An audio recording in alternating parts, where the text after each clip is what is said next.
one of the remarkable things about health inequalities is how many different diseases contribute to them. So if you take the main causes of death, something like 90% are more common at the bottom of the social hierarchy. And it looks as if this is because there are general vulnerability factors related to social status. Making you, chronic stress affects the immune system, the cardiovascular system, all sorts of physiological processes which put you at risk of a whole range of diseases.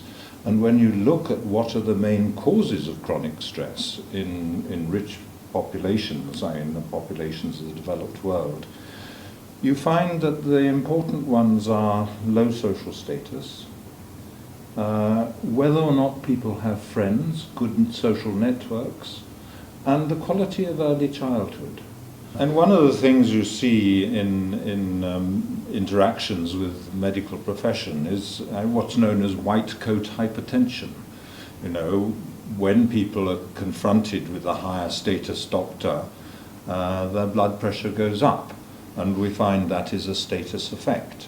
And so there are a lot of indications like that, that even the social divisions between you and your carers, if you like, the medical profession and so on, matter and can get in the way of decent interaction. So people are not relaxed, they're less likely to remember what their doctor says to them, they're less likely to remember what they wanted to say to the doctor. You know, all those stresses matter in those interactions.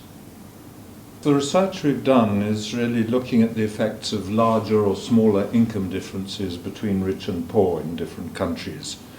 And we find there are multiple effects. Basically, all the problems that are more common at the bottom of society, like ill health, mental illness, teenage births, low levels of child well-being, violence, drug abuse, all those problems are more common in societies with bigger income differences, but not just more common amongst the poor.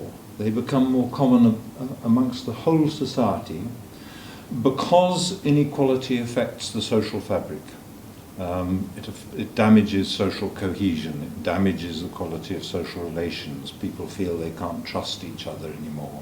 Amongst the more equal countries are the Scandinavian countries and Japan, so Sweden, Norway and so on do well. Britain, the United States, Portugal, countries like that have much bigger income differences, and we have worse health, we have more mental illness, we have more violence, all those kinds of problems go up. Not just a little bit, but anything from these problems, anything from twice as common to 10 times as common in the more unequal compared to the more equal countries. As our income inequality in Britain has widened, it increases the tendency to judge each other by social status. It basically makes status more important, and with increased status differences go more downward prejudice, a greater tendency to judge people by their social status, and so there's more status competition, more status insecurity. And it's very clear that what's been going on in Britain recently is, the strivers or skivers thing about the poor. But it's not just prejudice against the poor, it's prejudice against any more vulnerable group, whether they're ethnic minorities or women, for instance. All those prejudices seem to increase with bigger inequalities. Basically, the material differences create the social distances between us and make some people feel superior and other people feel inferior. I think it's very important to learn to relate to each other directly, face to face, to acknowledge people, to recognize people, to talk to people, rather than letting the inequalities and the class differences be so divisive.